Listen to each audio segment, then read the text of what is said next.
ese diálogo entre museos o óptimo era que estiveramos tres na mesa, pero estas cousas da pandemia, pues, vamos a facelo así, van a vir un por un, pero bueno, como estamos aquí todos veciña, pues eso. Eu, nestes días que pensaba, bueno, pensando neste tema, recordaba unha das primeiras actividades nas que tive a sorte de participar na fundación, que foi unha exposición na que recordábamos a arquitectura sen arquitectos. Copiábamos o título da exposición de Ludovsky do ano 64, Arquitectura sin arquitectos, a exposición do MoMA, e a subtitulábamos como Arquitectura anónima a través dos traballos de Vicente Risco.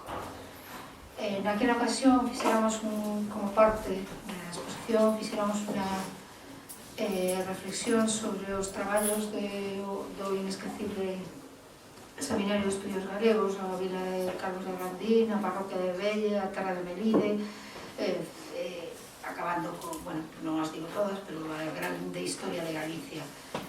Eles, os autores, foron os que son os homes da xeración nos, de novo, foron os que puxeron a arquitectura popular en valor ao principios do século XX. Xa nos anos 70, pois este traballo retomaron outros como Pedro de Llano, continuaron, non? Penso, outros como Pedro de Llano ou Manuel Camaño ou Begoña Vaz, non? Creo que arrancando dese traballo e arrancando da creación do Museo do Pobo Galego, como os objetivos son os de investigar, conservar, divulgar, defender e promover a cultura galega en todos os seus ámbitos. Os museos etnográficos, temáticos, as casas museo de Galicia continúan esa labor neste diálogo, e neste diálogo entre museos proponemos o primeiro por orden alfabético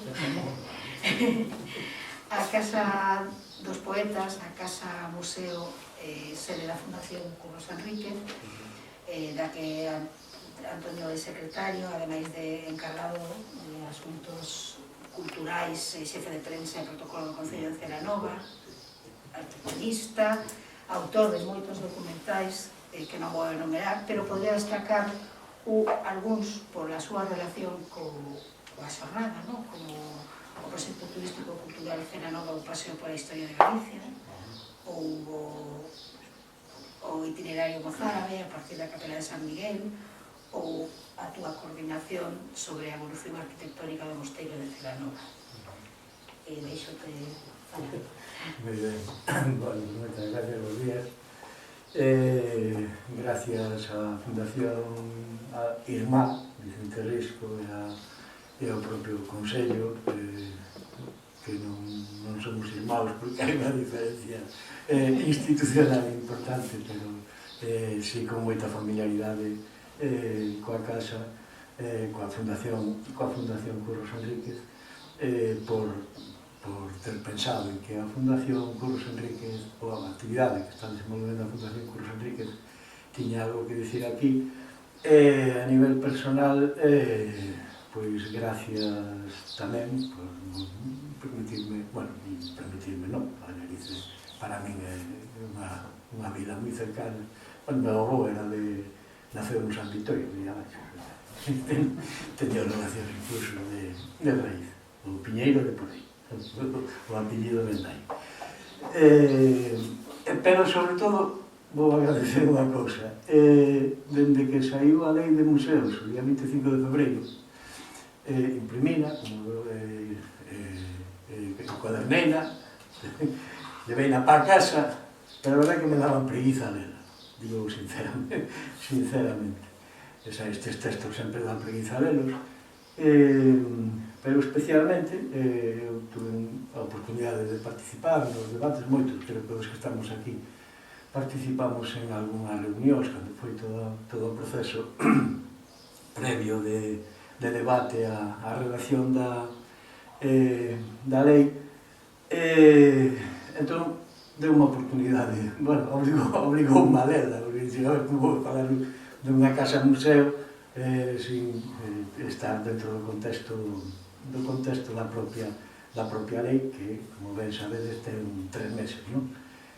E entón, eso fíxome facer coa lectura da lei, levoume a facer unha pregunta, destas preguntas que xa aparecen así, que casi parecen trascendentales, a ver se en 10 minutos ou 15 son capaz de resumilo todo sin atrapallarme.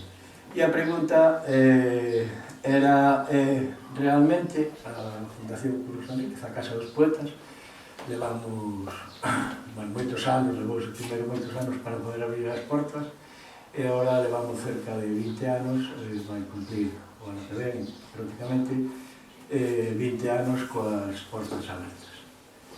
E dixenlle, e nós que somos? Un museo, un centro de interpretación, dos que se falaron aquí, unha colección visitable, que non é, e puxen a ler a definición de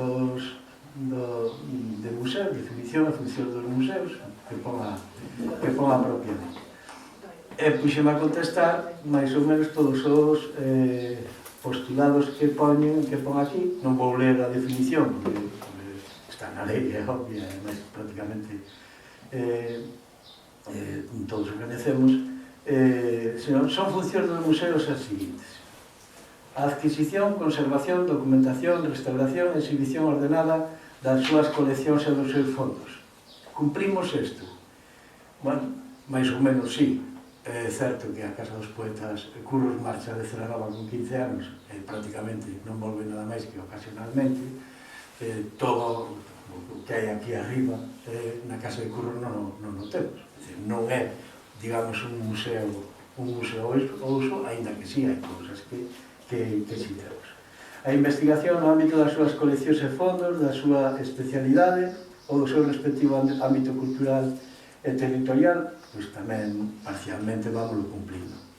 A organización periódica de exposicións científicas e divulgación de carácter temporal, non contexto científico como unha cousa moi especializada ou tal, non, pero tamén o cumplimos. A elaboración e publicación de catálogos e monografías dos seus fondos, na medida en que hai recursos económicos, que son moi poucos, tamén o imos tratando de cumplir. A difusión e divulgación dos seus fondos, así como o desenvolvemento de actividades didácticas e formativas respecto aos seus contidos, tamén. E así, eu vou na letra E hasta a letra M, máis ou menos vamos cumplindo todas os postulados que de alguma maneira definen o que é un museo.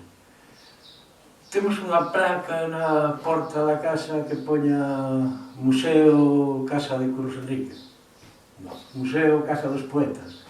E tampouco hai placas conmemorativas desde o ano 1909, que se empeza a idea de recuperala naquele momento para facer unha biblioteca, un centro escolar, ou era o que se puña naquele momento, ou incluso un museo, xa falaban dun museo, pero non temos esa definición e levamos 20 anos aberto. Eu digo, dixen antes que participei en algunas reunións Manolo tamén participou, César tamén, bueno, a xente que estou, creo que non estuveches en alguna reunión aí en Santiago. Nós tratamos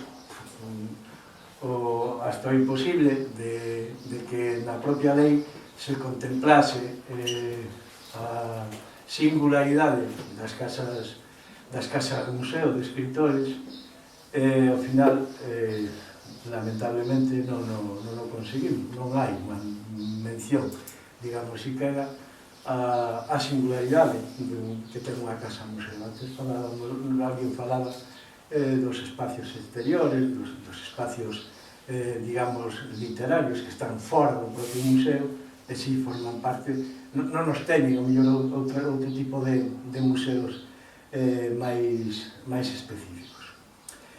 É dicir, que levamos, pois eso, nós, no noso caso, 20 anos nunha provisionalidade, é dicir, ben, non veño aquí a queixarme, nin moito menos, é dicir, as cousas teñen sido como teñen sido, con un apoio institucional, bueno, na medida en que fomos capaces de convencer fundamentalmente as institucións que poden aportar económicamente algo a fundación, pero nunha provisionalidade permanente, é dicir, non sabemos o que somos hasta ni siquiera agora coa propia lei. Ora nos saliu yo museo,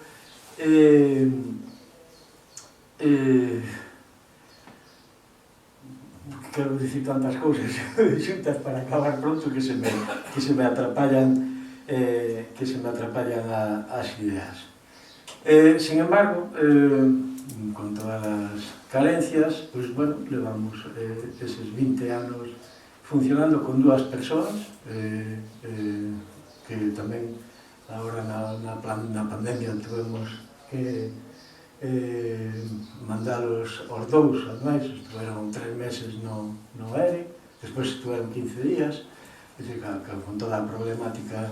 Pero, bueno, vamos funcionando, vamos cumplindo o que realmente se espera de nós. En parte, como a Quintiana, saquei unha foto a reflexións que puñas de si se tamén as vamos cumplindo, non?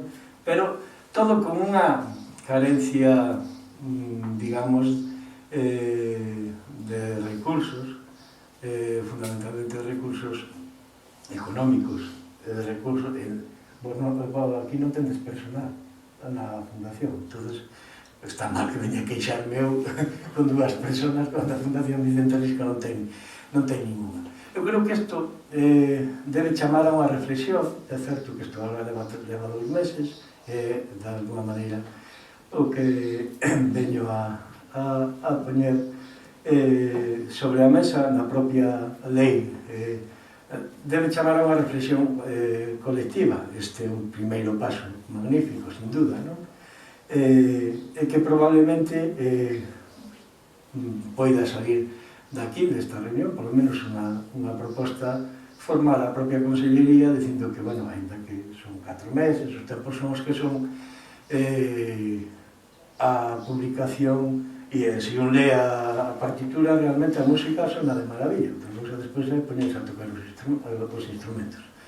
Creo que o seguinte paso debe ser unha reflexión colectiva, que probablemente que nos teña que chamarse a Consellería do ramo, é dicir, a Consellería de Cultura, e que nos digan que somos, non que nos digan que somos, de toda esa reflexión colectiva saia unha definición práctica de que somos cada un dos centros e museos que estaban nunha táboa que tamén colocou el aí, e a partir de aí empezar a traballar coas administracións, coa administración, fundamentalmente coa Consellería, coa, digamos, a Diputación tamén, e a definir os apoios en función de o que aporta cada un dos centros que estamos repartidos por toda Galicia. Hasta ahora van nacendo por iniciativa, ao mellor, de 2, 3 personas dun lugar, na institución, hai que facer unha fundación, temos 30.000 euros para... 30.000 euros non, é dicir, o valor de 30.000 euros para que podamos ser considerados unha fundación. Bueno, sí, o personaxe tiña unha serie de cuadros e tal, non sei, valorámolos, vale, pois facemos unha fundación. E hasta ahora o que se ten utilizado é fundamentalmente o criterio político, digamos, non?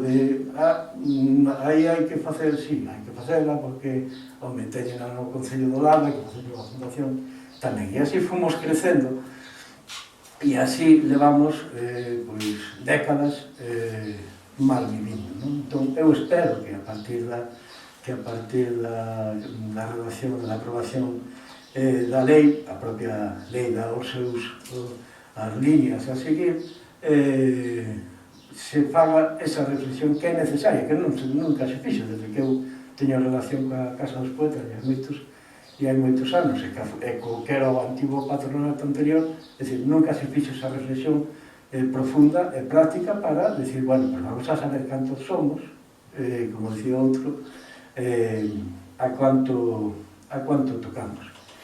E por outro lado, supoño que xa cando escapado, bueno, eso era primeiro facer unha reflexión de contexto sobre o tema un lamento público, que non deixa de ser un lamento público, o feito de que non déramos conseguido que as casas museo, coa súa singularidade, tuveran presencia na lei de museos,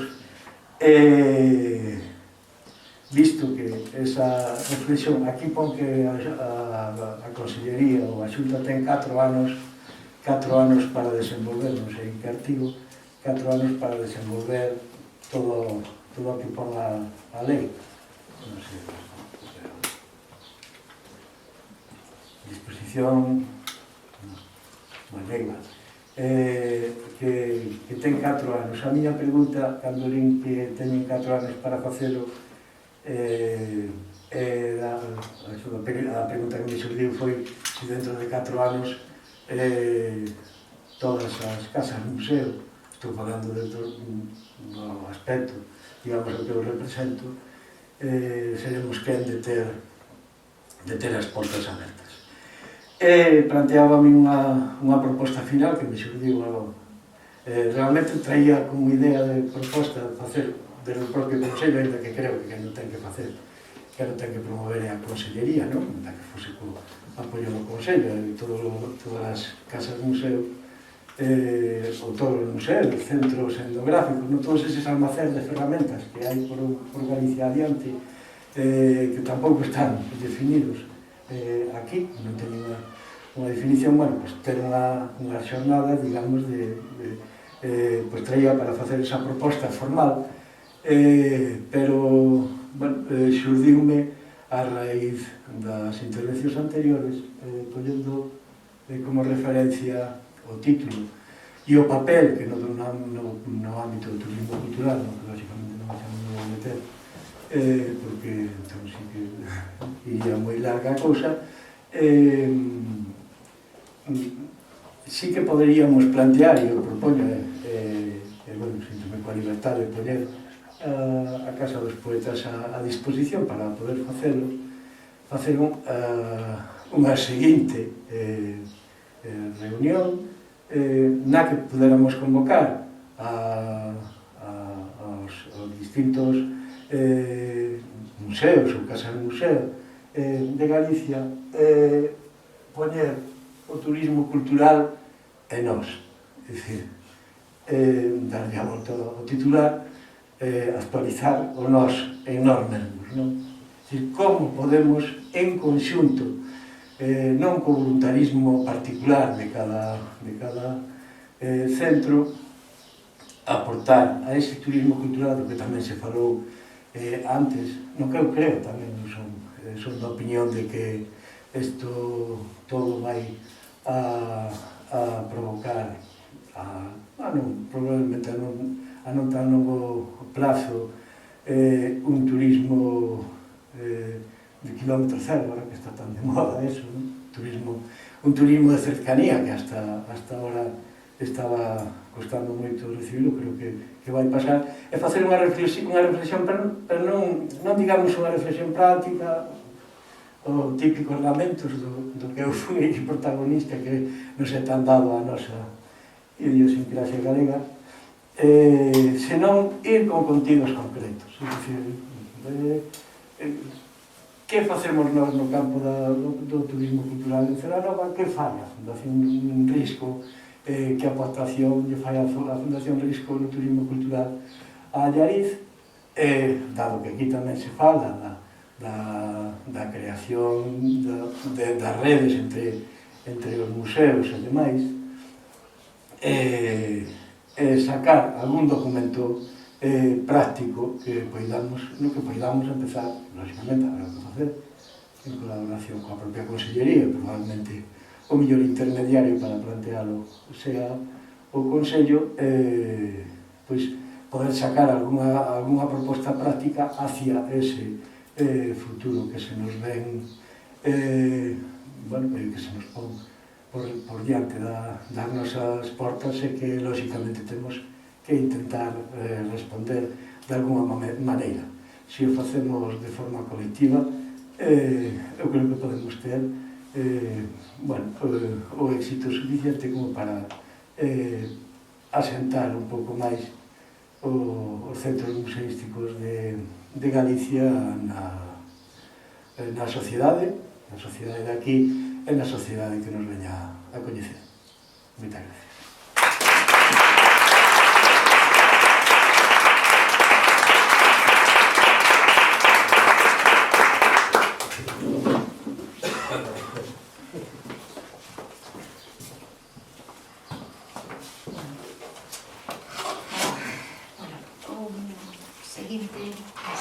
Museo Etnolóxico de Ribadavia, que é un museo sesionado pola Xunta de Galicia, de titularidade estatal, pero sesionado pola Xunta de Galicia.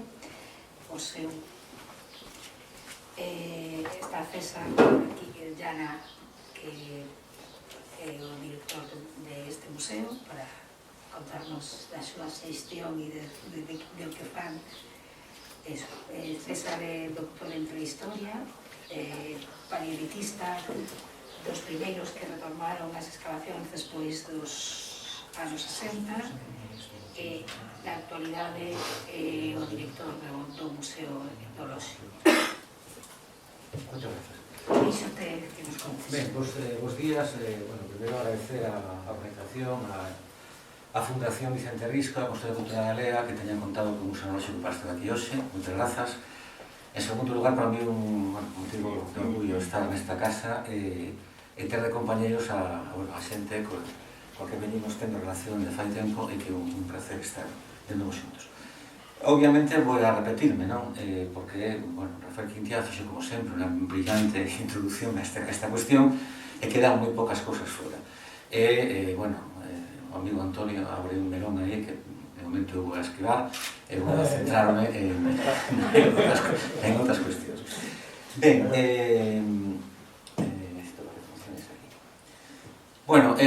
a relación entre os museos e o turismo é unha cuestión que ten unha larga historia e está tomada unha carta internacional de turismo que fai unha declaración moi interesante. O turismo fomenta o coñecemento cultural, o intercambio cultural, a que nos coñezamos todos, etc. Pero todos sabemos que eso depende das circunstancias. A nivel de textos legais, efectivamente, a recente lei de museos de Galicia, entre as funcións dos museos, contén algunhas delas, son estas aquí, que son as que, de alguna maneira, colocan os museos na capacidade legal para atender a unha serie de funcións que teñen que ver directamente con o mundo do turismo. Un museo, esencialmente, eu teño que decirlo porque me creo, é un centro de custodia de unhas coleccións, de investigación desas coleccións, de exhibición, de difusión, de posta en valor, de publicación, etc., de facilitar o acceso á cidadanía en xeral, aos fondos e aos documentos xerados a parte deses fondos, como a lei establece, e que a nosa relación co exterior ven non tanto dende o punto de vista legal, aínda que tirando dese tipo de funcións que a lei galega nos pon diante poden servir, sino fundamentalmente a través dunha cousa moi bella que se chama nova museoloxía e que entende que temos que traballar no contexto do espacio do territorio do patrimonio. Ese conxunto de a sociedade no territorio e os bens culturais no seu conxunto. Tamén teño que decir, se sirve de algo, podemos discutir ou non, que eu penso que todo o patrimonio é patrimonio material, non existe outro patrimonio. Os bens culturais teñen interese porque son portadores duns valores que o que os fan merecedores de que contemos con eles, que os custodiemos, que os conservemos, en definitiva, que os utilicemos para coñecer quen somos e onde vamos. No ámbito da relación da cultura co turismo, eu penso que as tres bellas patas que aquí aparecen, a autenticidade, identidade e exemplaridade, siguen sendo os elementos básicos, tratando de acercarnos a esa paisaxe cultural, sin olvidar que unha construcción social e que, por lo tanto, e tamén se dixo aquí esta mañán, o consenso coa sociedade civil é fundamental. Non ten senso falar, obviamente, do encaixe de Camariñas se non falamos coas persoas que o fan. Non ten sentido falar da vitivinicultura en Galicia se non falamos coas vitivinicultores, etc. Penso, por tanto, que é necesario facer este esforzo por integrar na oferta a todo un conxunto de persoas e de recursos e buscando que hai sempre un equilibrio. Ben, temos que atraer turistas, evidentemente, pero sin perder de vista os referentes identitarios, en virtude desa autenticidade que queremos buscar. Temos que entretener, pero educando e formando, tamén ten que haber aquí un equilibrio. Eu non penso que o museo sexa un lugar para a animación sociocultural, vale? O museo ten que ter as súas propias liñas e fundamentalmente dentro dos seus ámbitos de competencia. Informar, interpretar e formar serían os tres paradigmas. Vou a poner exemplos do que facemos nós para que, podáis criticar se queredes. Obviamente, aquí estamos e iso é o que estamos a facer, o que estamos intentando facer. Aquí está aí unha exposición sobre a pandemia, vale? Feita no ano pasado en agosto. Neste caso está no Museo de Vilaloma, porque anda rodando, e penso que a primeira cuestión que ten que facer un museo, reflexionar sobre os problemas, se non son cotidianos, por lo menos os problemas que están presentes na sociedade na cal sirve e na cal se inserta. A primeira maneira que ten o museo de relacionarse co turismo é a través das súas coleccións e das exposicións, as permanentes e as temporais, buscando precisamente aflorar un patrimonio que ás veces non está á vista, porque está en máis privadas ou porque está na propia colección do museo, pero non sempre todo, evidentemente, pode estar expostos. Exposicións de diferentes temáticas e dirixidas a diferentes ámbitos. 2. Podemos tamén intentar insertar o museo en actividades non estrictamente entre aspas culturais. Neste caso é unha reunión de unha marca de motos de Vespas que estes son carrilanas, non te podo confundir. Estes son as carrilanas. En Ribadavia forma parte do circuito de carrilanas de Galicia, unha federación, estas cosas, unha das competicións ten lugar ali. Ben, aproveitamos que o Día das Carrilanas para facer, en este caso, unha exposición acerca do primeiro estudio antropolóxico, sociolóxico de Carrilanas, é un estudio feito no País Vasco, que é a exposición que está á esquerda, parcialmente que se ve, e na outra imaxe, no patio do museo, os participantes das Carrilanas asisten a unha presentación, neste caso, polo autor da publicación. Temos que temos que servir a unha sociedade complexa que é diversa, con clases socioculturais moi distintas e procurando buscar unha transversalidade. Non soamente na accesibilidade física, senón tamén na accesibilidade sensorial, etc. Diferentes exemplos. O museo sai ao exterior con proxecto, neste caso, que no seu momento tivemos no centro penitenciario de Pereiro de Aguiar en relación coa población ali interna.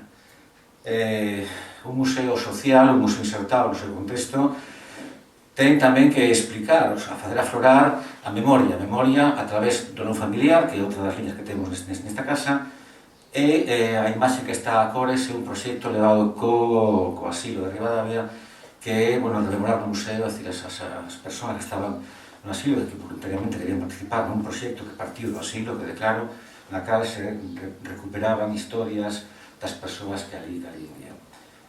Ben, o futuro a xente máis nova, non? Nos podemos ter a posibilidade de facer talleres con rapaces de los cracks, son os nenos máis pequenos, están á esquerda, de diferentes niveis educativos, nos cales, ven xente maior a explicar como se pesca, como se pescaba antes, etc., todo dentro do seu ámbito cultural.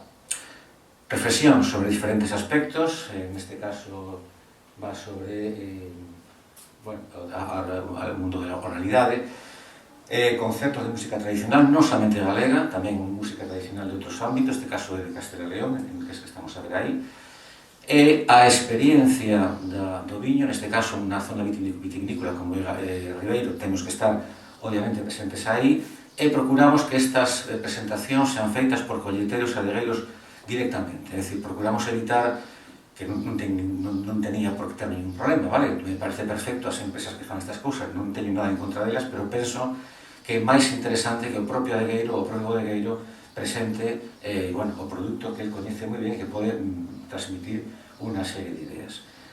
Ben, que a xente nova, neste caso son talleres de lectura que, non se podía, espero que se poda volver a facer, o día da biblioteca, o día das bibliotecas, se reúnen no museo e, representan e inventan cousas.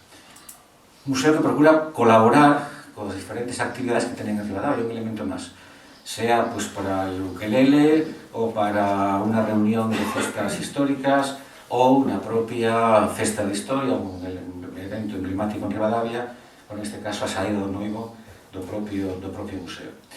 A saída exterior, a coñecer outras presentacións, non? Arriba á esquerda en Asturias, no Museo da Salime, a dereita o Museo de Fonsagrada, e baixo o Museo Oficial do Viño en Arbo, procuramos salir e coñecer.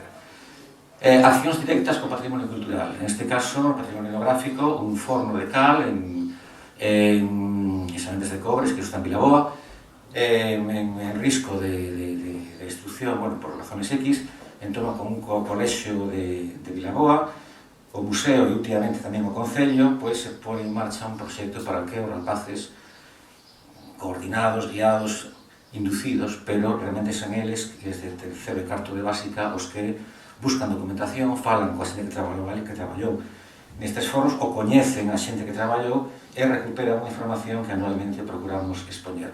Gracias tamén a generosas invitacións podemos estar presentes en outros ámbitos, isto é en Vilanova dos Infantes, onde gracias a Antonio dispoñemos dun local, un cine perfectamente instalábamos con todo o uso de detalles onde se pode facer proxeccións.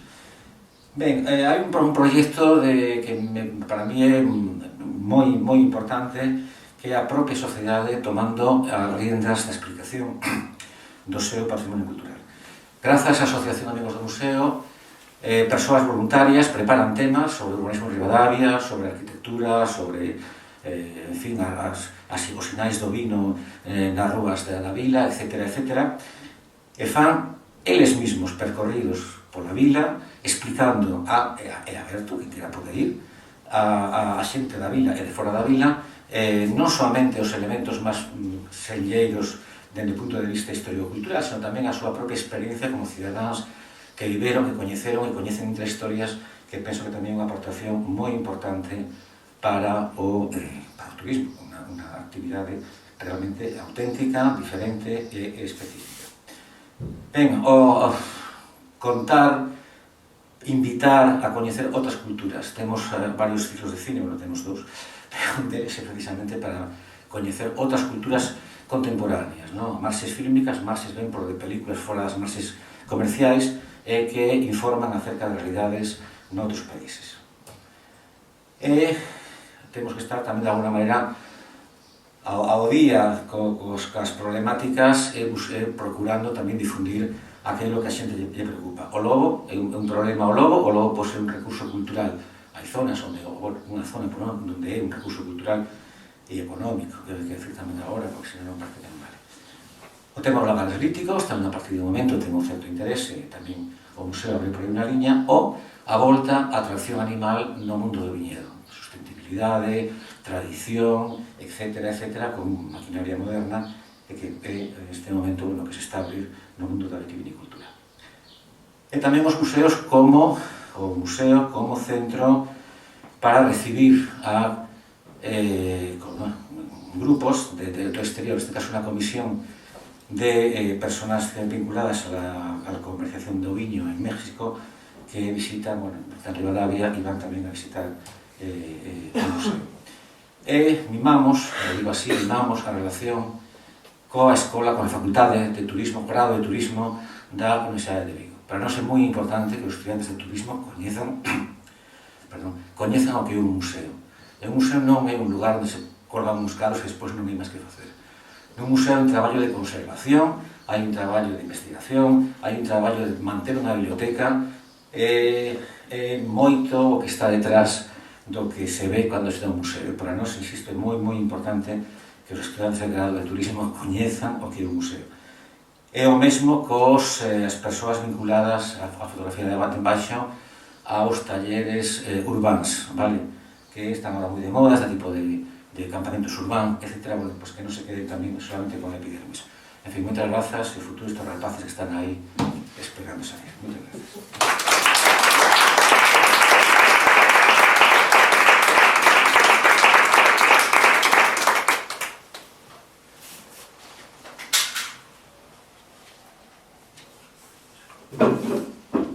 Bueno, seguimos cos museos de Allariz, os que é responsable Juan Sera Ferro, que asumiu a coordinación da xestión destes museos en 2015. Bueno, financiada en historia, pero continúa a súa formación desde entón. De feito, está facendo o programa de doutoramento en patrimonio, protección de patrimonio cultural, e ademais está, outra cosa que me parece interesante, destacar que no ano 2016 compaxina a súa vida laboral co cargo de voceiro responsable da xestión do apartado histórico da Asociación Cultural Santa Crúa, o cual estes días é bastante traballo. Bueno, deixemos que nos conte. Bueno, pues a presentación que vos traigo aquí para que coñezades como foi esa orixe e evolución dos museos que a día de hoxe contamos no que é o Concello de Allariz. É un proceso moi bonito, porque todo, bueno, vamos a empezar, vedes aí que hai unha liña de tempo, e máis ou menos vamos a seguir esa liña de tempo. Vamos a comenzar no ano 92, xa antes Cristina, na presentación, de unhas pinceladas dese plan, que foi o que conlevou a que a día de hoxe teñamos estes museos, ou esta rede de museos, como que iramos de chamar, dentro do que é o Concello de Allariz. Hai que destacar que os museos son municipais, é dicir, xestión municipal, por lo tanto, orzamentos municipais. Depois falaremos un poquinho deles nunha diapositiva, para que vexades tamén como se sustentan a día de hoxe eses museos.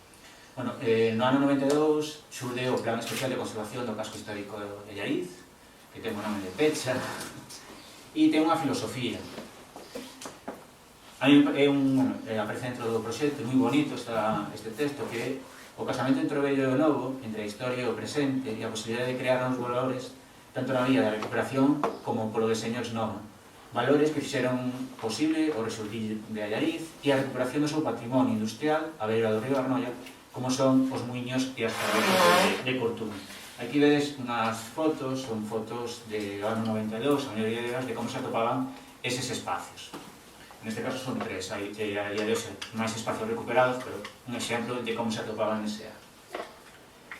Isto xerou que restaurar non sexa só conservar, senón tamén rehabilitar para poder ser rendibles económicamente.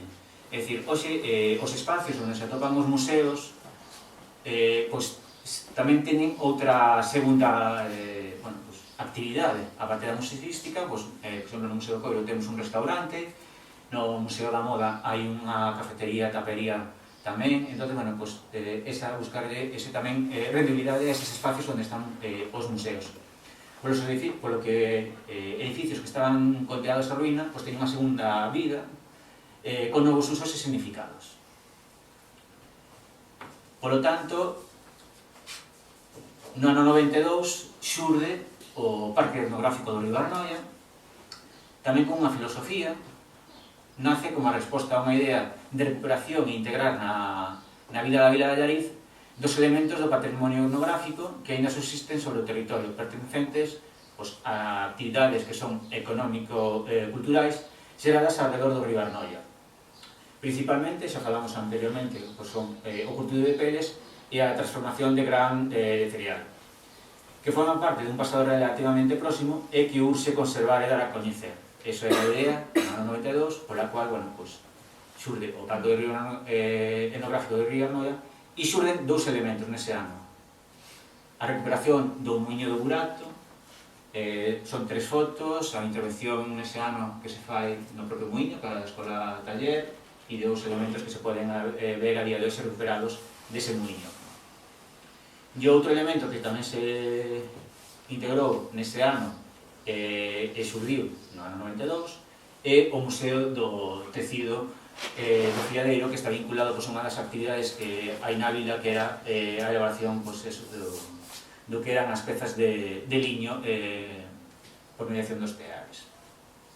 O Parque Etnográfico de Río Arnoia, anos posteriores, como veremos, ten a incorporación do outro museo, pero nos vamos ao ano 94, xusto o 6 de xaneiro, se inaugura o que é o Museo Galego do Xoguete.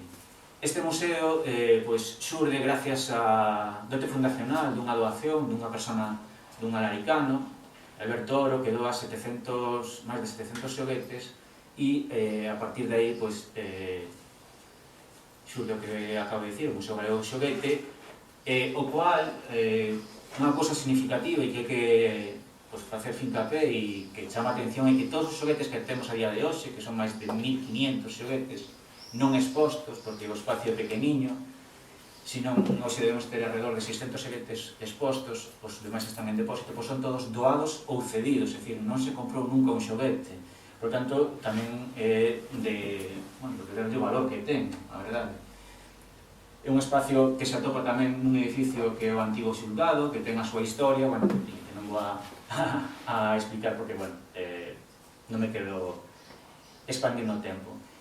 No ano 95, o terceiro elemento que formou parte do que é o Parque Etnográfico do Río Arnoia é o Museo do Coiro, a fábrica de curtidos da familia Nogueira, e a recuperación. A fábrica, bueno, se atopaba así, e a día de hoxe a foto que tenes na miña esquerda.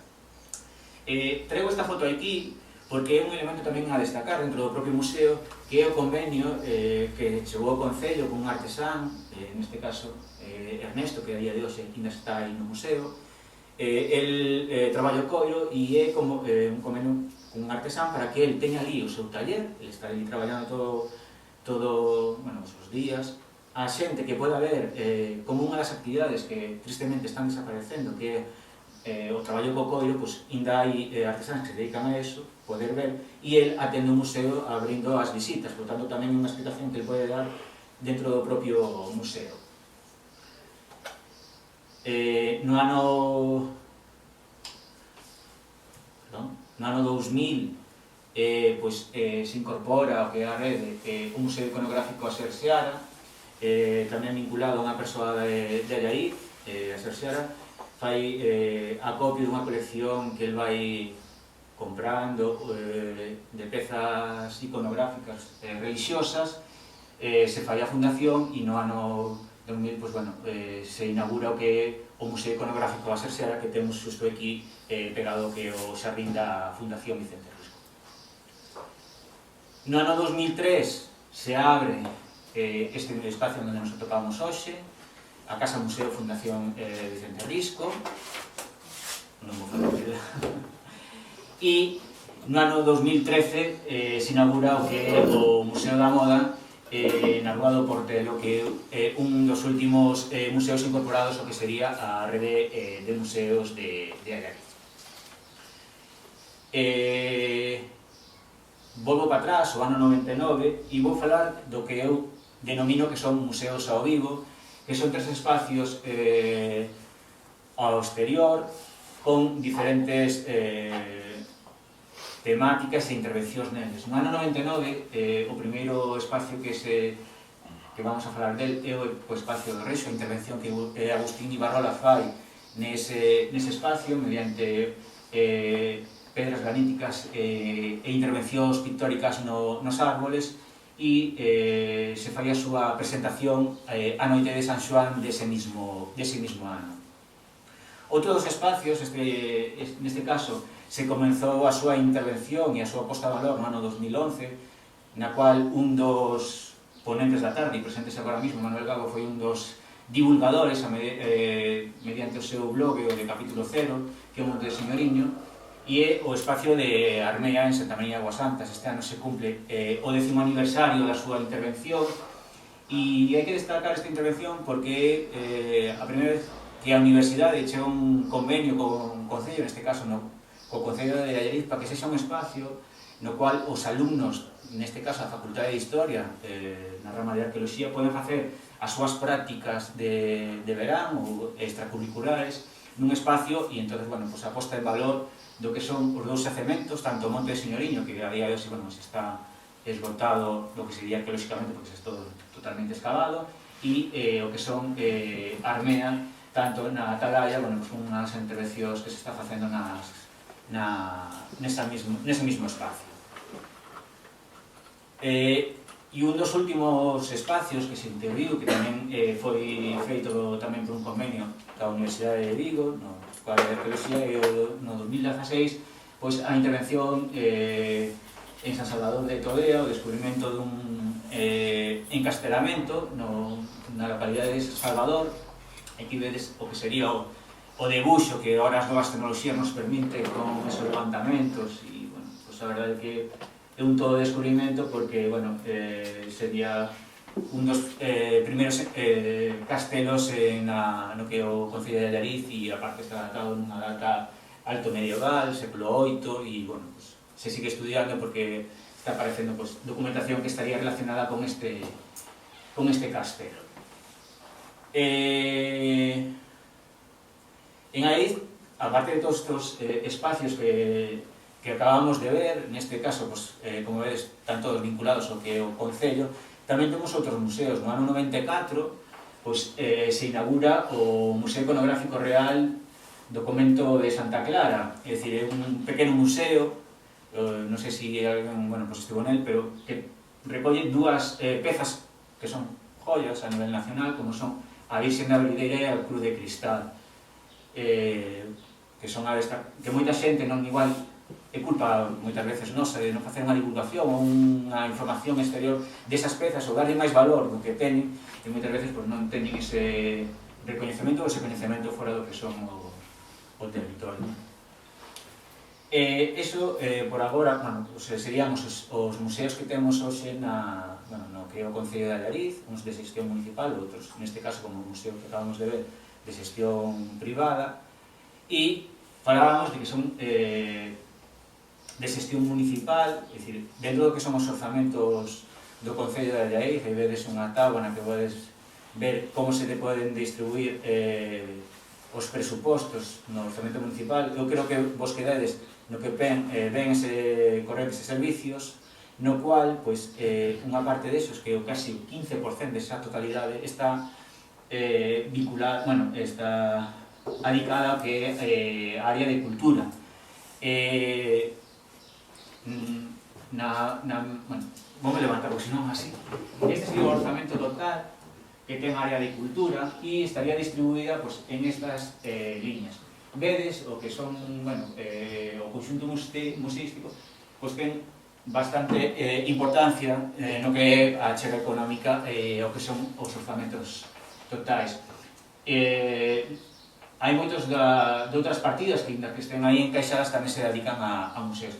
É de destacar que un concello como de Allariz aposte fortemente por mantemento non só dos museos, sino da actividade cultural. É dicir, non hai moitos concellos que a día de hoxe do seu total de presupostos pues, adiquen un 15% pues, o que sería o que é o mantemento da cultura. Por lo tanto, é de agradecer que sigan apostando, e antes pues, Cristina xa nos lo dicía na presentación, de que é unha das liñas de traballo e de futuro dentro do que é este concello. Antes falábamos de, bueno, outros compañeros falaron de visitantes, bueno, pues, os visitantes que pasan polos museos, aquí vedes dúas cores, a cor vermella pues, está dedicada á totalidade dos visitantes que teríamos unha estimación de datos que pasarían por Allariz, tanto por Oficina de Información, por o Festival Internacional de Museos, por o Festival Internacional de Jardins, polos museos, e a cor azul é os visitantes que temos nos museos. É dicir, como vedes, é é importante ese número de persoas, por lo tanto, a atracción que teñen os museos na captación de público ou de visitantes hacia a vila é importante, por lo tanto, o seu mantemento eu creo que é importante para poder manter ese fluxo de atracción de xente que temos a día de hoxe. Nos preguntamos a procedencia. Bueno, pois a procedencia, bueno, aí, a ver se vou acercado. Ves un poquinho, non, bueno, non me deixa máis, bueno. A maioría das persoas, o 41%, para que vos fagades unha idea, proceden de Galiza, e o 60% pues, proceden do resto de España.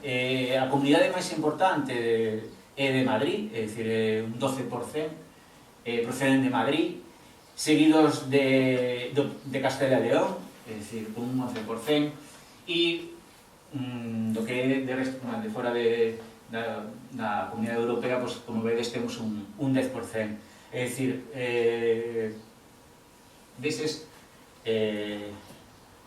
desta totalidade, pues, a verdade é que é importante manter eses fluxos. E por último,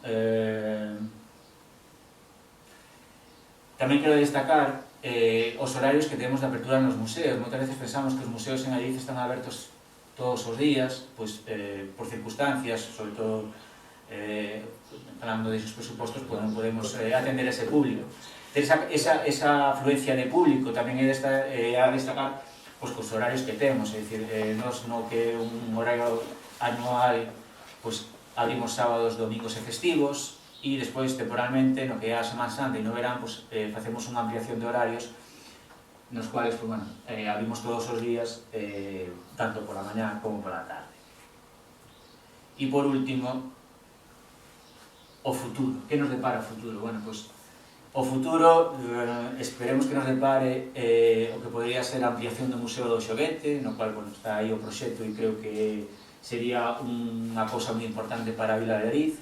Despois seguir con convenios, eu creo que é importante que, en este caso, a institución municipal e os museos de calquer ámbito, chegar a acordos con outros entes, neste caso as universidades, para que sexan eses alumnos os partícipes de prácticas ou de traballos nesas institucións. Nos acabamos, xa falaba antes deses acordos coa Universidade de Vigo, pois agora mesmo este ano acabamos de chegar tamén a outro acordo, neste caso coa Escola de Conservación e Restauración de Pontevedra, para que realice un proxecto de restaurar o que sería o espacio do Rexo, de intervención, bueno, primeiro de intervención e despois de restauración do que sería o espacio do Rexo. É dicir, eu creo que moitas veces cando a propia institución non pode chegar por cuestións económicas ao que sería a conservación, chegar a acordos con estas institucións é importante para que tamén así os alumnos tamén podan facer esas prácticas que moitas veces non chegan a poder realizar por diversas circunstancias. A lei de museos, a cual xa non vou falar máis porque está aí e eu creo que, como dicíamos antes, hai que estudiala e eu creo que se debería de facer un animo a que se fagan unha xornada sobre a explicación e o que nos pode conlevar esa lei de museos que está recentemente aprobada. E non sei se podremos ver un vídeo. É dun proxecto dun alumno moi bonito, se chama o proxecto Vidas Líquidas, é a recuperación, Manuel Gago é un alumno dele.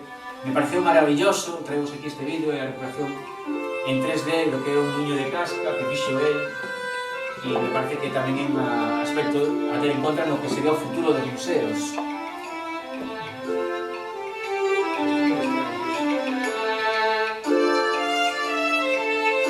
E nada, se acaba rápido.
vamos para aquí. Hai que tirar o tomate. Les tocamos a ver.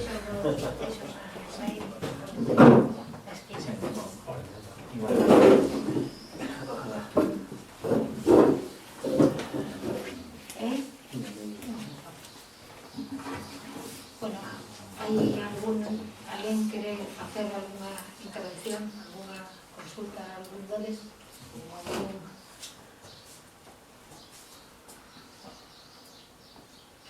Xa que viñemos para aquí.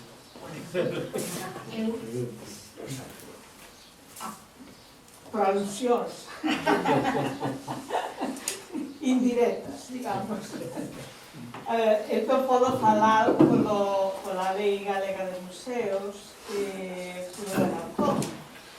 Non solamente porque nos facemos as leis, sino fundamentalmente, non podo falar nin a favor nin en contra, nin explicar nada, porque houve unha anomalía clara e o feito é que, aínda que os informes do Consello da Cultura non son vinculantes, son preceptivos. Entón, que chegase ao Parlamento a tramitación dunha lei que nunca pasou polo Consello da Cultura foi unha anomalía da que o propio Parlamento foi consciente de outras cousas, porque os dous grupos parlamentarios da oposición o dixeron de maneira clara e contundente, despois de asegurarse connosco nunha intervención miña no Parlamento de que, efectivamente, nós non tiveramos nunca consulta da lei. Por tanto, a sección de patrimonio e outros posibles da Consello da Cultura Galega non tiveron ocasión de estudar, nin de informar, nin de opinar nada. Xa digo, o informe non sería vinculante, pero debería producirse, non se producir. Por tanto, nada que decir sobre iso. No plenario do Consello existe unha presentación da Lei Galega de Museos, non? Desde ano 2018, en que eu estou como presidenta, non sei se recordas que tivemos unha reunión en que convoquei as fundacións, igual que fixemos as reunións convocando así sectores transversais, justamente polo que decía antes, buscar a implicación, o diálogo, que puderan vir propostas nas dúas direccións, etc. E desde aquela, a través desta representación, intentei que houvese tamén unha reunión cos museos, digamos. Non chegou a producirse, e cando xa máis ou menos estaba en marcha, pois veu o que veu e non houve maneira, non? Por tanto, eu agradezo esta suxestión que facedes, non xa tanto cunha pretensión máis aberta e máis de abrir o campo, sin máis como pretendía eu de inicio, sino xa concretada nun perfil máis concreto que eu creo que sería necesario abordar. Por lo tanto, creo que a proposta que facedes entra dentro das competencias do Consello da Cultura, entra dentro do seu mandato e entra dentro do que eu les poño ao principio a primeira hora da mañá. Por lo tanto, encantada como presidenta de transmitir esta proposta, pero volvo de antes, o sea, non quixera que é posible que o fagamos nós motu propio e, bueno, motu propio xa non tanto, investigado por vos, pero tomando nos agendas, pero creo que non sería a opción millor, sino que a opción millor sería que fixéramos en colaboración e que, por lo tanto, que fosemos partícipes do deseño da xornada e que poida derivar ou un informe ou como mínimo as conclusións que se poida transmitir diante da Consellería ou diante de que corresponde.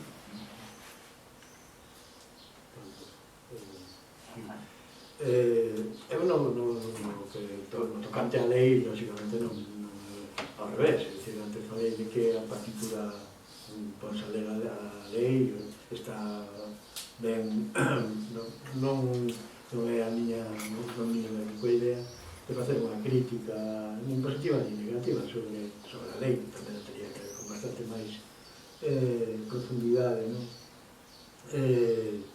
lamento, eso sí, lamento tener feito chegar aos responsables da lei en algún máis dun momento, cando temos tido a ocasión de falar, lamento que non fose contemplada a singularidade das casas museo de escritores, fundamentalmente.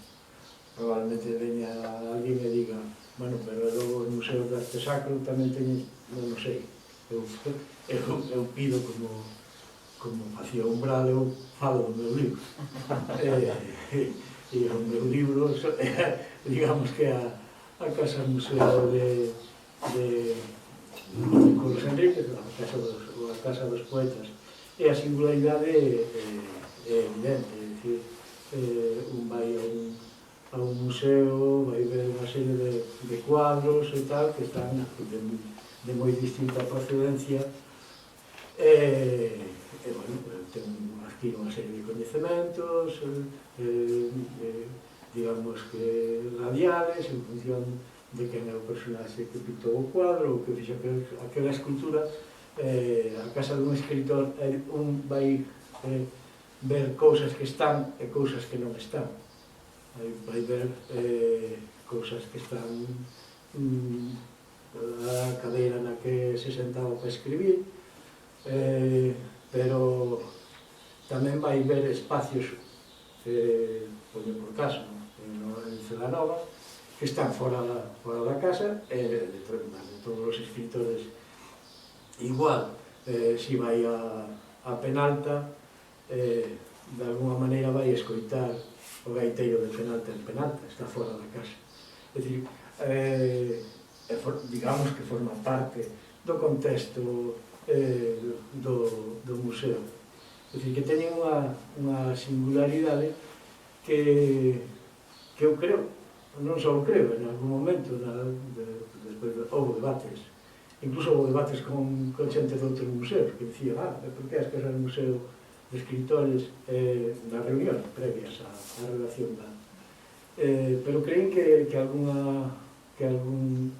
polo menos en algún artigo iba a estar contemplada esa singularidade. Iso, bueno, forma parte un lamento sin máis, non poño en duda, pero sí creo que o momento é a hora. É dicir, bueno, hasta ahora traballamos todos no ámbito da provisionalidade, se ahora temos unha partitura, pois que cada un colle o seu instrumento e vamos a mirar se tocamos a mesma peza entre todos, que dicía outro tamén, non? Se alle tocades ben, cada un tocades ben, para ver se tocamos todos a mesma peza, que igual son a mellor a orquestra, non? E un pouco neso, que pasa que un ben coa previsión de cumprir os 10 minutos e que entonces acabase pero bueno, realmente o que quería decir era eso.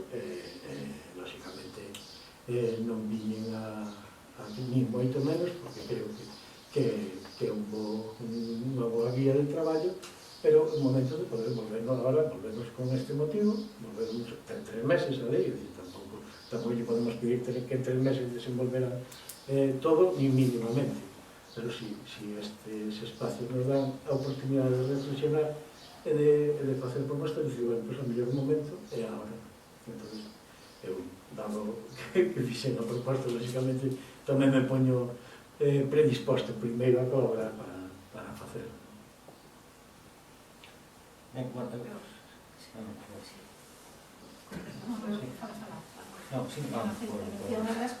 por favor. Nesa discusión tamén estuve, por lo menos. Sí. A ver, eu penso que as leis sempre dan un pouco de repaso con respecto á realidade social. Aquí o problema é que a bella nova museoloxía ainda non existe, ese patrimonio, población, territorio, sigue estando separado. Cando pensamos no museo, seguimos pensando en un edificio pechado e tal. Evidentemente, insisto, si entendemos que o patrimonio material que son valores, non sei se está así ya, pero tamén tenemos a carta legal, pero podemos falar de ese señor que da a súa historia. É sair ao exterior e visitar os lugares onde realmente a historia real, a historia imaginada está do que se ten escrito o escritor en cuestión. Entón, eu penso que aí o que hai que pensar é unha nova maneira de concebir os que son os museos, todas as operacións museísticas, unhas funcións que teñen que sair ao exterior. Eso está moi claro, senón vamos a volver, non? Non todo non ten as meninas, evidentemente non se sacaron. Outras cousas, si está. E despois, bueno, marcha de outras cuestións, eu penso que hai un desarrollo reglamentario da lei que é onde probablemente las temos que ter. Eu penso que nas discusións o que se intentaba chegar a un acordo era museos, despois hai outras cousas, non porque son máis ou son menos, sino porque teñen un problema. A ver, cantos museos esperan que se pechan? Neste momento hai un museo, os primeiros museos creados en Grecia, reconocido como museo, o Museo Olimpio Liste en Oseira, está pechado. Esa colección neste momento pode desaparecer en calquera momento. Dende o punto de vista legal, a día de hoxe non hai ningún instrumento que impida a familia facer o que queira con esa colección. Moito que está en Vigo tamén. Non, que este onde este. Vale. Hai que pensar que se eu penso, é unha opinión personal mía, se damos o paso ao reconhecemento de institución como museo, cláusulas de permanencia no tempo, vale? Sobre todo quando hai un patrimonio, vale? Ou podemos falar de cuestións. Bueno, é a miña opinión como persoa que traballa nos museos, punto.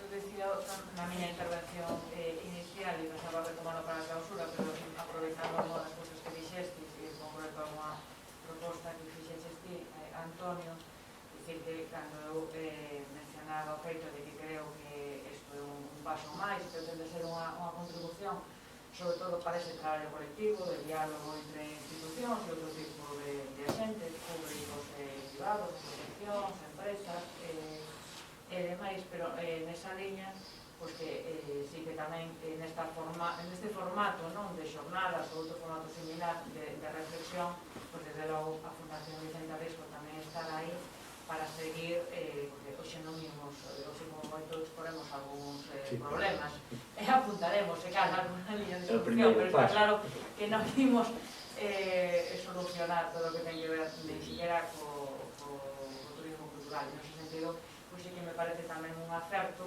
pois outras xornadas que non sei se son o turismo cultural en nós ou os museos, que de todas formas tamén aproveito a propósito da lei dos museos para dicir que foi cando celebramos o último padroado desta fundación, neste mesmo espazo, que estaba presente o secretario xeral de Cultura como padroeiro institucional que é, e alviña xusto de aprobarse a lei, por lo tanto, hai un feito e é que está vixente, que por máis chatas que se lle podan pôr a obra, temos que tratar de continuar e mellorar, e que desde logo a súa, dado que, digamos, o primeiro acto público vivo da lei que está detrás foi nesta mesma casa, que ten todo que ver con Casa Museo de Escritor, que foi o seu xerme e a súa orixe.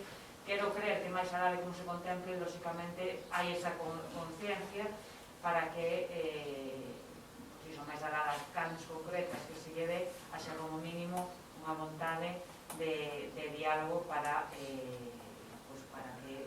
sexa un elemento máis xunto con moitos outros de protección, en primeiro lugar, do patrimonio que aí se contén e dese atractivo cultural, tanto de cara ao interior, como lógicamente, como estamos aquí neste contexto, de cara ao turismo que poda vir de máis ou menos longe. Así que, por parte da Fundación Vicente Risco, que aí estaremos e teremos que pretendemos colaborar e ser interlocutores nesa liña con quen queira participar, porque é un traballo colectivo que ten que ver coa suma de moitos pequenos elementos.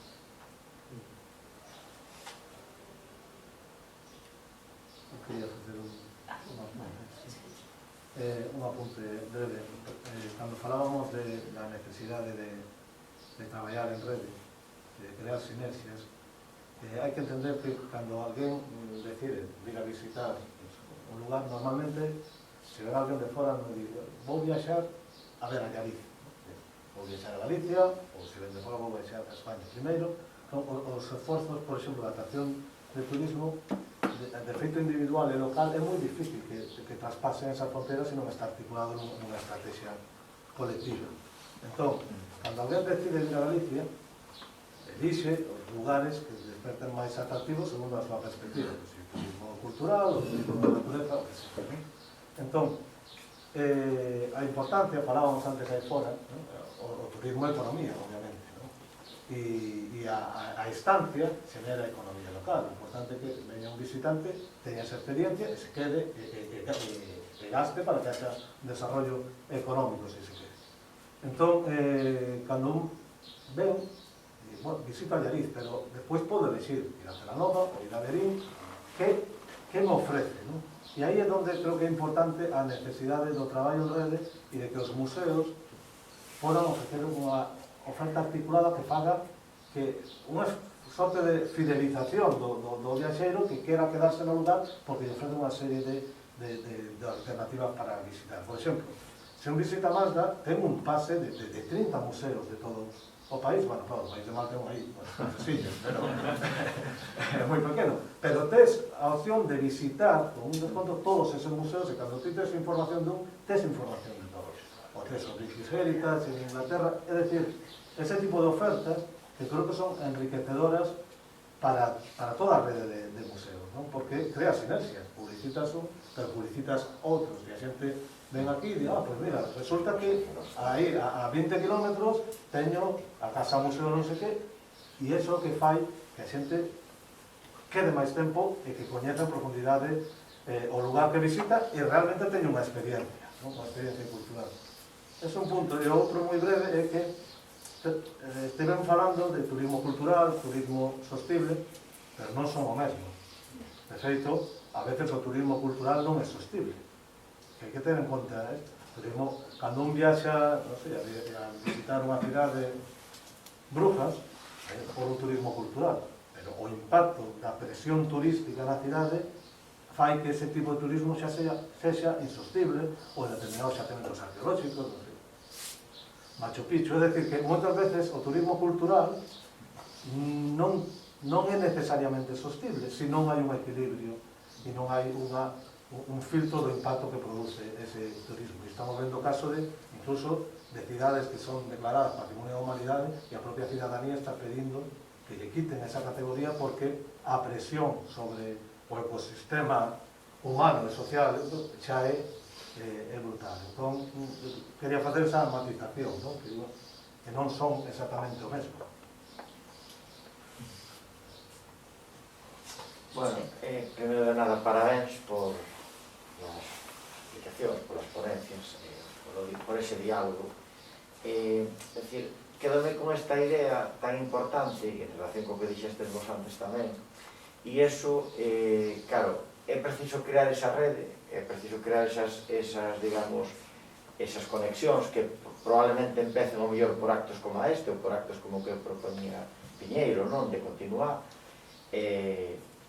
con esa colaboración, con ese diálogo entre as institucións e tamén conectar iso coas empresas ou cos negocios que se dedican a explotar, entre comillas, o turismo como negocio. Nese sentido, pola tarde vamos ter o caso de 3 empresas que se dedican a iso, que utilizan o turismo como ferramenta, pero creo que é bastante necesario, porque ás veces me dá a impresión, e esa é a pregunta que vos fago, non sei se ás veces dá un pouco a impresión de que o turismo vai por un lado, ou, digamos, a institución cultural vai por un lado, e o mundo empresarial vai polo outro, as empresas que se dedican a ese negocio van polo outro. E iso é, aparte de que xenera ineficiencia, porque nós a veces temos cousas, pois iso que acaba de dicir, nós podíamos facer un pas destos, como hai nas cidades da Limia, Allariz, Ribadavia, non? Por exemplo, e Celanova, non medio. E Celanova. Diches que vos deixei deliberadamente aquí e vos rodeei, de poñede actitude, que vos teño rodeados. Bueno, quero decir que é moi importante conectar eses dos mundos, porque ademais eso permítenos, digamos, compartir ou obligar, non sei se a palabra é obligar, a esas empresas a que efectivamente ese beneficio estea subordinado á sustentabilidade, non? Senón, ao final, é un rollo de cada uno para sí, cada un que explote máis que poda o chollo e lle saque munga a vaca o máis que poda, ainda que a vaca morra de ollo morran os xatos porque non teñen leite, non? Entón, non sei se ahora me enrollei un pouco ao final co tema este, pero, bueno, en esencia un pouco é, se non sei se vedes, se opinades, que ao mellor ás veces faltan esas conexións entre o mundo, digamos, das empresas que se dedican a eso e o mundo da xente que nos dedicamos a visibilizar un patrimonio cultural. Se falo eu, digo que probablemente sea haxa unha solución que mellor tampouco o defecto das propias fundacións, que tampouco nos contemplamos. A veces pensamos que unha fundación, ao levar a palabra fundación, todo o que son a comercialización é pecado. Entón, dicimos, a ver, canto nos dá a Consellería? 10.000. Canto nos dá a Diputación? 10.000. Canto nos dá a banca? Nada. Pero podían ser 10.000. Bueno, pues temos 30.000 e con 30.000 tratamos de facer o que podemos. Si temos unha persona, a ver se podemos ter a media xornada, porque non nos van chegar os cartos, tens que empezar a pedir pólizas de crédito para poder adiantar o diñeiro, empezas a meter os patróns nun lío do carajo, porque non damos dado salto á profesionalización. E probablemente, estamos falando das fundacións, claro, a Fundación da Banca está profesionalizada. Entón vivimos nun estado permanente de, como se dice, cando anda pobre, de precariedade. Non nos damos conta a veces, ou dámonos conta e non somos capaces de dar o paso, a dicir, por que unha fundación non pode ter unha empresa de xestión turística? Unha sección. Perfectamente, é dicir, a lei permite. Tens que facer o que fai unha empresa e incluso a propia institución superior, digamos, que temos en Galicia, que é a Xunta de Galicia, a veces ni no contempla, e dice, oi, pois, por que non lle encargamos isto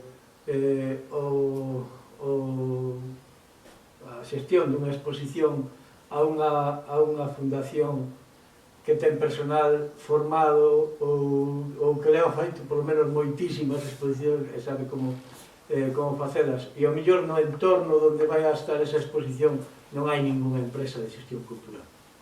Eu teño como mantra, como supoño que toda a xente que ten algunha relación con algunha fundación, a Fundación Santa María da Real de Aguilar de Campoo, lógicamente naceu como naceu, cando naceu, promovida por quen naceu, por quen la promoveu, que foi Peridis, o arquitecto. Pero se un se mira a Fundación Santa María da Real, Aguilar de Campoo, é pouco máis grande que allá hizo Zona Nova, de andar polos 7.000 e pico habitantes. A Fundación Santa María da Real ten, neste momento, de andar polos 100 e pico empregados. Ten restaurantes, ten porteras, ten unha residencia de terceira idade, reconstruíron o mosteiro, son a referencia do románico a nivel internacional. Home, evidentemente non vamos chegar a dar, pero por que non podemos seguir explorar polo menos ese camiño, non? E a veces somos nos mesmos, os propios, digamos, patrón das fundacións, os que xestionamos as fundacións, os que nos poñemos tamén ese propio límite, non? Entonces, quedándonos simplemente ca apoyación que nos dan as institucións, nós mesmos pexamos de alguma maneira o futuro da nosa propia, e esa reflexión tamén hai que facer, creo que tamén hai que facer. Eso en Añariz chamase Reactor, unha empresa municipal dedicada ao turismo. É certo. Para arriba teñen de quedar aí. Bueno, é que vou ir ahora a tarde para Santander, entonces vou pasar por ali a Virtiña por Aguilar, cada vez que paso por ali, bueno, rezo un Padre Nuestro, por decirlo de alguna manera. Un poquinho en relación ao que falades, quería comentar algo en relación á ecuación entre patrimonio cultural e turismo, ¿no? Porque creo que moitas veces é moi fácil ver un pouco nos argumentarios polos cales recuperar patrimonio cultural a nivel local dicir, no, vamos a recuperar o patrimonio cultural para o seu uso turístico.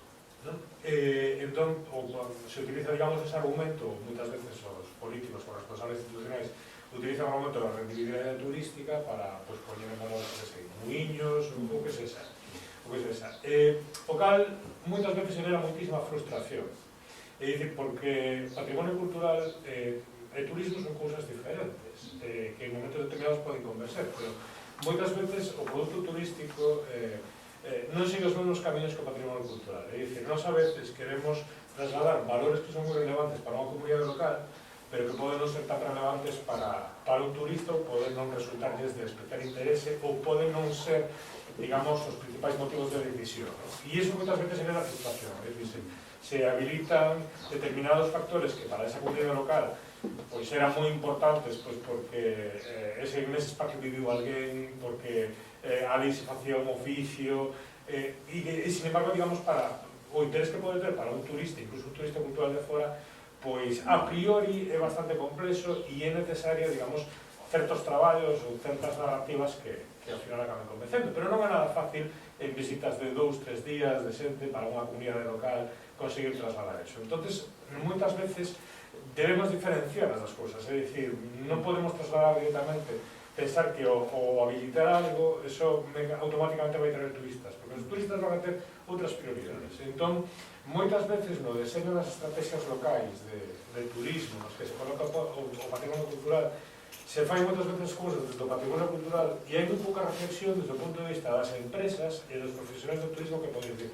mira, que isto pode ser, pero que esas mámoas non van a funcionar. Esas mámoas que vas a arrozar non van a funcionar. É dicir, as enfagas ou pequeiras de patrimonio van a funcionar para un grupo moi reducido de persoas porque, digamos, se o que buscas é rendibilidade turística, aí non vai estar. Entón, creo que moitas veces nesta ecuación é importante incorporar os profesionais do turismo, sexa en empresas ou sexa xente, digamos, que traballe profesionalmente neso, para realmente, non sei se a palabra poñer un xerro na da feira, pero poñer sobre a mesa con claridade un pouco o que vai funcionar, porque despois o turismo é moi práctico, é dicir, persoas concretas que durante unhas horas visitan un espazo e toman unha serie de decisións sobre o que van a fazer. E simplemente con eso, é dicir, e un mundo tan cambiante e a veces tan desconcertante, e os exemplos os temos en Galicia nos últimos anos con un fenómeno que é global, pero que en Galicia ten puntos moi concretos, que é como, digamos, o fenómeno dos microdestinos que se activan só sen ningún tipo de intervención institucional. É dicir, en base moitas veces a partir das redes sociais ou outro tipo de fenómenos. Por exemplo, o Banco de Loiva, desde o punto de vista paisaxístico, ou a Praia das Catedrais, que tamén é un fenómeno dos últimos anos. Ou incluso un fenómeno muitísimo máis curioso que Castro Candá, que é esta ruína arqueolóxica que está mergullado nun coro de Belesar e que cando o coro baixa a auga, pois emerxe, e iso ten unha...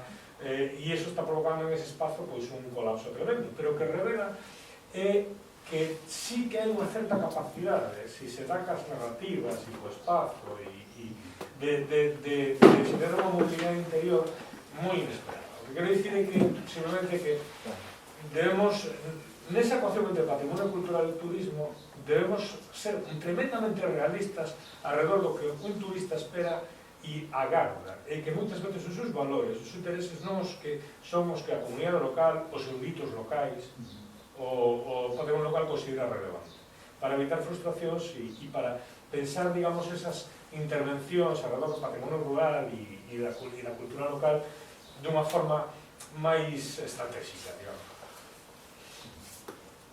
Incluso, a colación do que a veces o que atrae a xente non é a narrativa, ni siquiera, é o efecto de imitación. Sí, claro. Non esquezamos que somos moi gregarios, e a veces tamén a estupidez é moi contagiosa, a veces normalmente.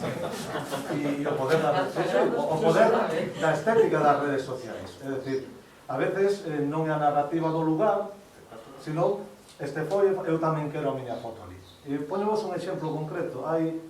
O verán pasado estaba grabando unha entrevista na Ira das Meigas Arriba, sí, non sei agora o nome.